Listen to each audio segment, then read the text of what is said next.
Ce que j'ai de meilleur, tout est pour toi, Jésus. Je te donne mon cœur, il ne m'appartient plus.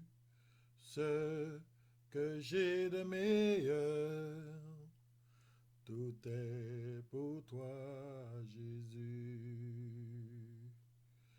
Un parfum de valeur sur toi est répandu.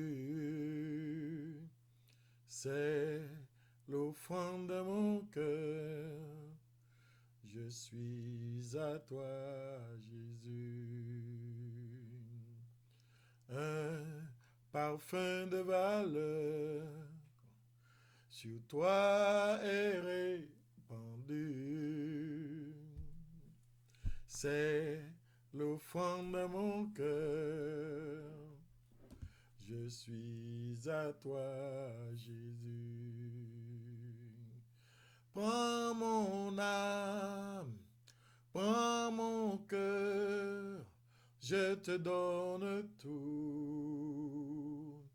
Prends ma vie, me voici, je te donne tout.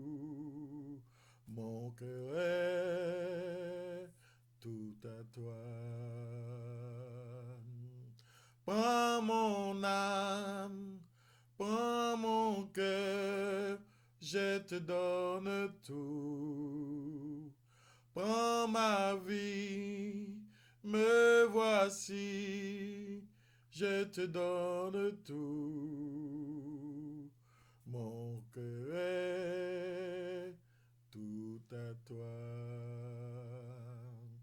Je te donne mon cœur, il ne m'appartient plus. Ce que j'ai de meilleur, tout est pour toi, Jésus. Un parfum de valeur sur toi est répandu.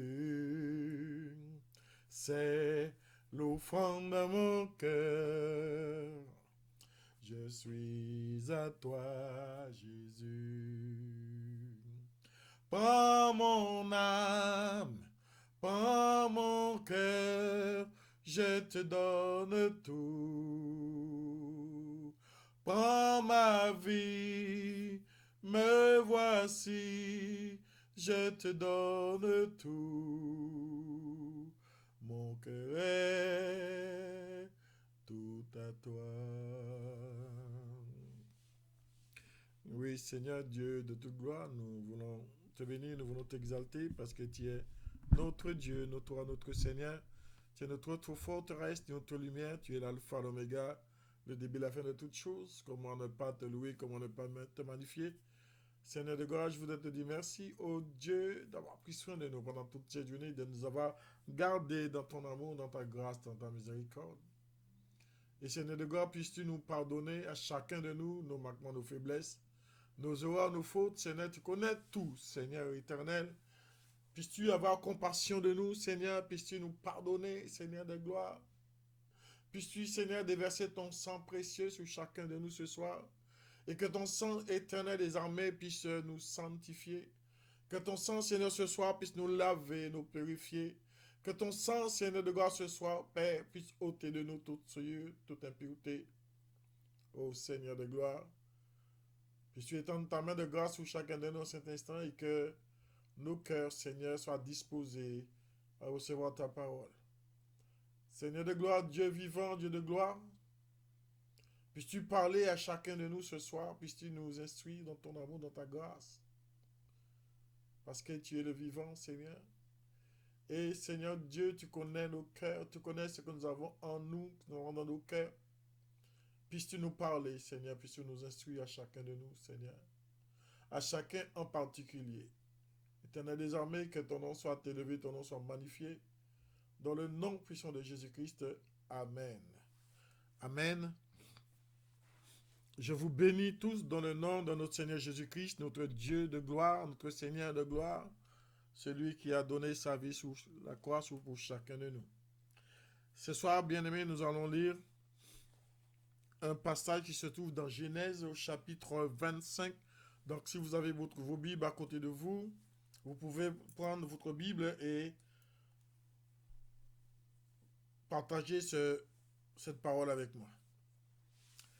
C'est Genèse chapitre 25 au verset 29.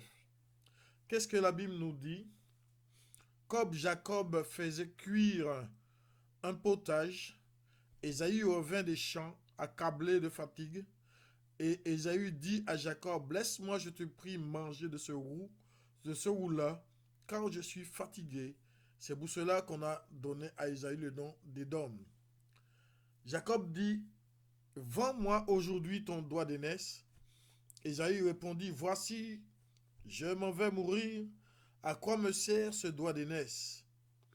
Et Jacob dit, jure-le-moi. Jure-le-moi d'abord. Il le lui jura, et il vendit son doigt d'aînesse à Jacob. Alors Jacob donna à Ésaü du pain et du potage de lentilles.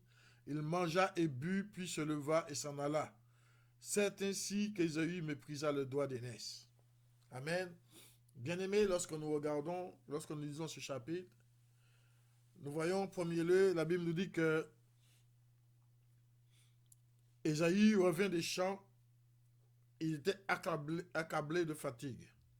Et c'est à ce moment-là que, par cette fatigue qu'il avait, qui lui a, qui l'a conduit à agir d'une façon insensée. C'est vrai que lorsque nous passons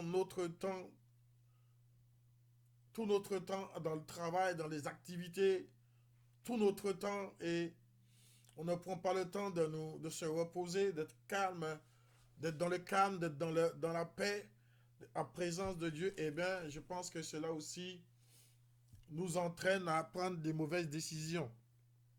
Parce que nous ne sommes pas en paix. Lorsque nous ne sommes pas dans la paix, lorsque nous ne sommes pas dans le calme, eh bien, nous prenons des mauvaises décisions. C'est pour cela que Dieu nous dit dans sa parole de rester calme, c'est lui qui combat pour nous. Mais, bien aimé, ce monde nous a entraînés, ce monde nous a, façonnés de façon que nous puissions passer notre temps à toujours chercher, à toujours tout faire pour gagner plus d'argent, pour travailler plus, pour faire beaucoup de choses. Ce monde nous a enseigné comme ça. Ce monde nous a façonnés. Et dans cela, nous sommes souvent accablés de fatigue. Nous sommes souvent remplis de stress parce que nous travaillons trop.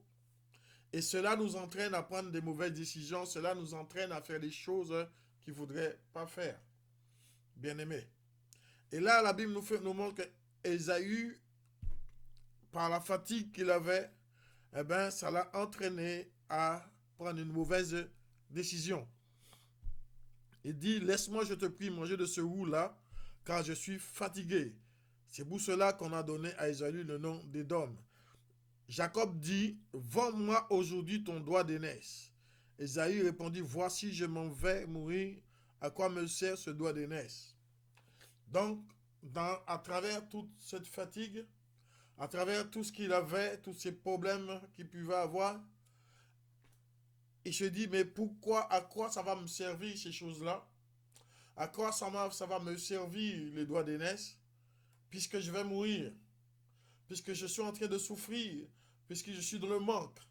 Et voilà, bien-aimés, c'est ce qui nous arrive souvent lorsque les choses sont compliquées dans nos vies, lorsque les choses nous accablent, lorsque les choses nous submergent, lorsque les vagues de la vie viennent nous submerger. Eh bien, on peut se dire comme Ésaü, à quoi ça me sert de servir Dieu? À quoi ça me sert, qu'on me dise dans la parole de Dieu que Dieu donne toujours à ses enfants, Dieu dit, demandez, il vous sera donné. À quoi ça me sert d'aller à l'église? À quoi ça me sert d'aller dans la réunion de prière? À quoi ça me sert de toutes ces choses? Parce qu'on s'est laissé submerger par les problèmes, on s'est laissé submerger par la fatigue, et cela nous entraîne, hein, à sortir de nos bouches n'importe quoi, à sortir de nos bouches des choses qui ne devraient pas sortir. Bien-aimés, et la Bible nous dit, Jacob demanda à Ésaü de jurer qu'il va lui vendre son doigt d'aînesse pour un plat de lentilles. Alors, Jacob jura et il a reçu son pain, il a reçu son potage. Mais à un moment donné, il a mangé son potage, c'était terminé. C'était fini. Lorsqu'il a reçu sa bénédiction, cette chose qu'il attendait tant, mais voilà que c'est terminé. Voilà que c'est fini. Mais le doigt d'aînesse, c'est quelque chose qui est humain, c'est quelque chose qui est toujours là. Même si Jacob ne pouvait pas encore bénéficier de ce doigt d'aînesse, mais c'est quelque chose qui était là pour lui. C'est quelque chose qui va permettre qu'il puisse vivre, qu'il allait vivre par la suite.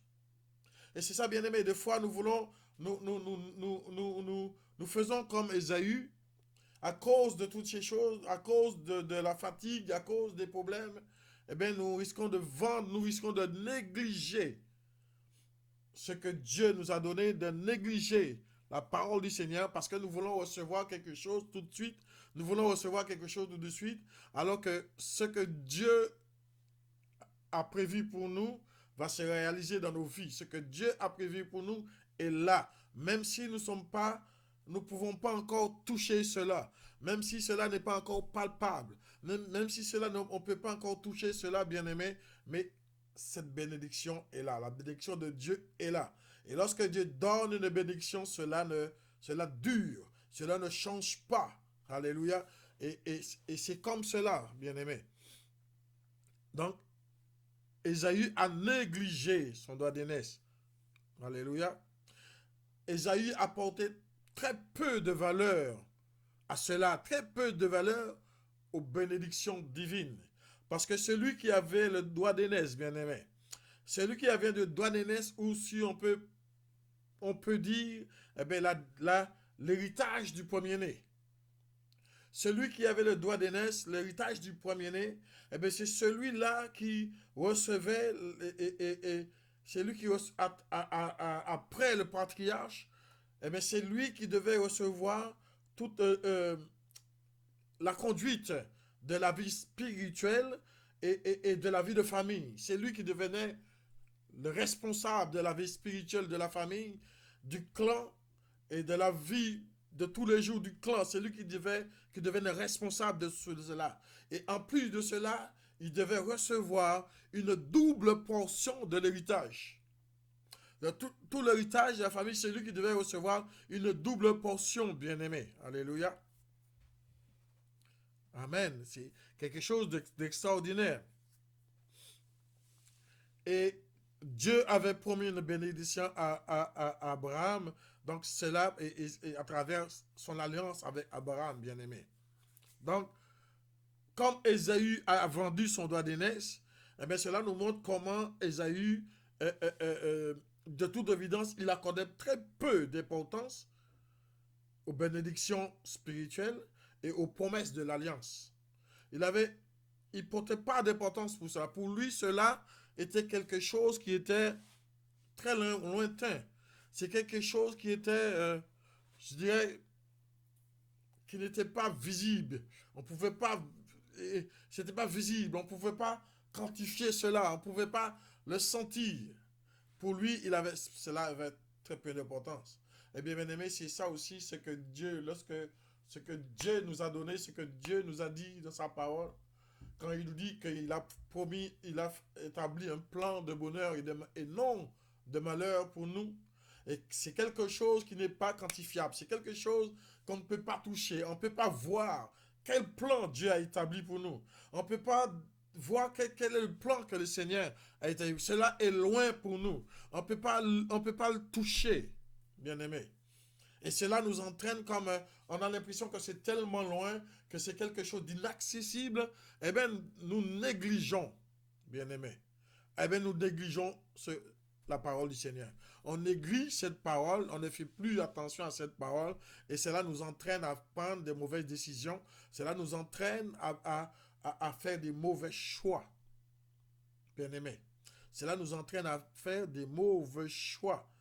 Ésaïe, comment dire, Ésaü a négligé cela à travers un plat de lentilles. Mais Jacob, lui, il avait compris, bien aimé. Il avait compris une chose. Il avait compris l'importance du doigt d'aînesse. Il avait tellement compris cela que c'est la première chose qu'il a pu dire. Il aurait pu dire à son frère, à son jumeau en plus, de lui donner autre chose, de lui donner des brebis, de lui donner ce qu'il a fait dans les champs. Non, la première des choses, il a dit, il lui a demandé son doigt d'aînesse. Vends-moi ton doigt d'aînesse. Amen. Donc, c'est parce que Jacob avait compris vraiment l'importance des choses de Dieu, l'importance des bénédictions du Seigneur, l'importance de l'alliance que Dieu avait établie avec Abraham. Parce qu'il portait plus attention à cela, son cœur était plus attaché à cela, il était plus versé dans les choses de Dieu qu'Ésaü. Donc, il avait compris ces choses-là. Donc, il a décidé, non, moi, je vais tout faire pour avoir ce doigt d'aînesse. Alléluia. Parce qu'il avait compris cela, bien aimé. Il le savait comment c'était. Mais lui, Ésaü, il a négligé cela. Et la Bible nous dit quelque part dans Hébreux, vous avez vos Bibles là-bas, bien aimé, vous pouvez lire cela. Dans Hébreux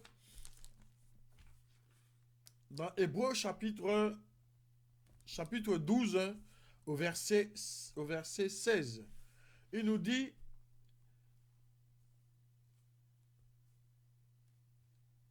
à ce qu'il n'y ait ni impudique ni profane comme Ésaü, qui pour un mets vendit son doigt d'aînesse. Donc nous pouvons comprendre qu'Ésaü a vendu son doigt d'aînesse parce c'était un profane. Il était un profane. Lorsqu'on parle d'un profane, un profane c'est quelqu'un qui est ignorant. C'est un ignorant des choses de Dieu. Alléluia. C'est quelqu'un qui a une méconnaissance des choses de Dieu. Et c'est ça, bien aimé. Lorsque nous avons une méconnaissance des choses de Dieu, lorsque nous sommes ignorants des choses de Dieu, eh bien, nous faisons n'importe quoi. Nous disons n'importe quoi, nous faisons n'importe quoi, nous avons n'importe quelle réaction, nous avons des mauvais choix. Parce que nous sommes ignorants des choses de Dieu. Nous sommes des profanes. Alléluia. Un profane, c'est celui qui connaît pas les choses de Dieu. Amen. Alors ce soir, nous pouvons nous poser la question, dans quel camp nous nous trouvons? Nous pouvons nous poser la question, mais dans quel camp nous nous trouvons? Sommes-nous d'Ésaü ou de Jacob? Sommes-nous de celui qui est profane, de celui qui néglige les choses de Dieu, de celui qui néglige la bénédiction de Dieu, qui néglige la parole du Seigneur, qui néglige ce que Dieu a promis, qui néglige le plan de Dieu? Ou sommes-nous comme Jacob? Nous sommes de ceux qui nous avons confiance en Dieu. Nous avons confiance en ce que Dieu nous a dit. Nous avons confiance en la parole du Seigneur. Nous avons confiance que lorsque Dieu nous dit qu'il a établi un plan de bonheur et non de malheur, nous sommes confiants en ce Dieu qui nous dit, si la bénédiction tarde, attends-la. Amen. Nous sommes tellement confiants, nous sommes capables d'attendre des années la bénédiction du Seigneur, d'attendre que le plan de Dieu puisse s'accomplir, parce que nous avons compris l'importance des choses de Dieu. Nous avons compris l'importance, nous avons compris l'intérêt des choses de Dieu. Bien aimé. Alors, c'est à chacun de nous ce soir à nous poser la question, qui sommes-nous ce soir? Qui suis-je ce soir? Suis-je un profane ou suis-je quelqu'un qui fait confiance à Dieu? Quelqu'un qui fait confiance au Seigneur. Alléluia. Sommes-nous, bien-aimés, de ceux qui sont attachés, alléluia, de ceux qui vont tout faire pour avoir les choses de Dieu, pour bénéficier des choses de Dieu? Sommes-nous prêts? Sommes-nous prêts comme Jacob, bien-aimé, à tout faire pour avoir les choses de Dieu, à tout faire pour que le plan de Dieu puisse accomplir, ce que Dieu a dit puisse s'accomplir dans nos vies? Alléluia.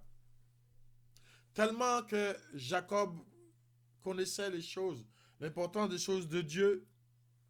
Lorsque sa mère lui a dit que son père est devenu vieux, que son père va mourir bientôt, donc il faut tout faire pour aller avoir la bénédiction de son père. Sa mère connaissait l'importance, mais Jacob aussi connaissait l'importance, puisque quand sa mère lui a dit de faire telle et telle chose, il est parti, il l'a fait. Il l'a fait tout simplement parce qu'il connaissait que c'était important. Donc il a reçu sa bénédiction. Il a reçu la bénédiction de Dieu. Son père l'a béni. Et quand son père le bénit, c'est Dieu, c'est comme si c'est Dieu lui-même qui le bénissait.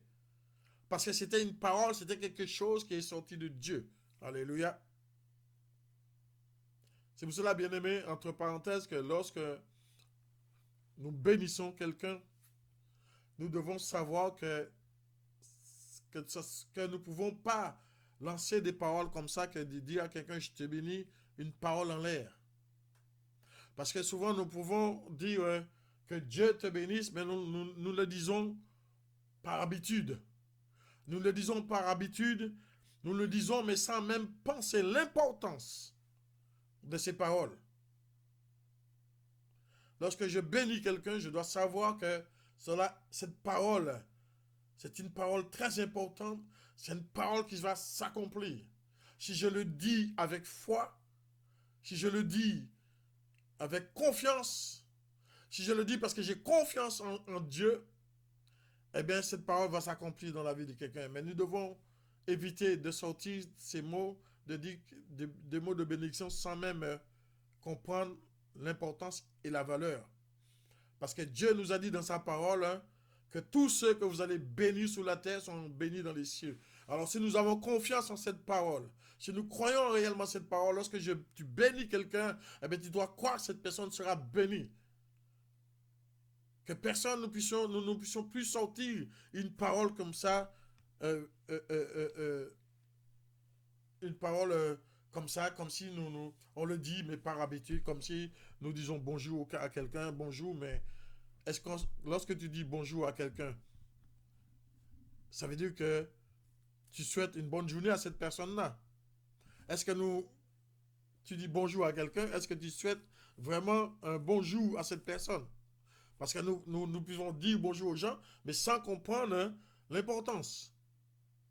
Si je dis bonjour à quelqu'un, c'est que je souhaite un bonjour à cette personne-là. Que cette personne puisse passer une bonne journée. Et c'est ça, bien-aimé, que nous ne puissions pas être comme ça, à sortir des paroles comme si nous parlions tous les jours.